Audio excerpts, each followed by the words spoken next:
அம்மா, அப்பா கிட்ட சொல்லிடாதம்மா. சின்ன வயசுல விளையாடணும்னு எனக்கு ரொம்ப ஆசை. பிடிச்சதை படிக்கணும், பிடிச்சதை சாப்பிடணும், ஊர் சுத்தணும், அப்பாக்கு முத்தம் கொடுக்கணும், அம்மாவை கொஞ்சணும், நாய் வளர்க்கணும், ஐஸ்கிரீம் சாப்பிடணும், கதை கேட்கணும். இது மட்டும் தானா இல்ல வேற ஏதாவது மறைச்சிருக்கேன்?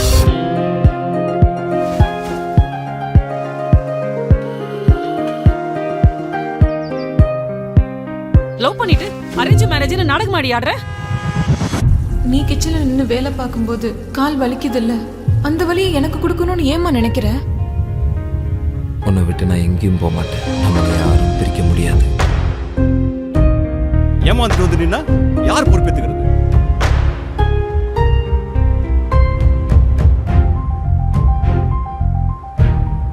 என்னோட லைஃப்ல எனக்கு பிடிச்சது எதுவுமே கிடைச்சதில்ல. இதுக்கெல்லாம் காரணம் யார் தெரியுமா? நானும் என் பயமும். இப்ப புரியுதா நான் ஏன் இந்த வீட்ல இருந்து தப்பிக்கணும்னு நினைக்கிறேன்னு?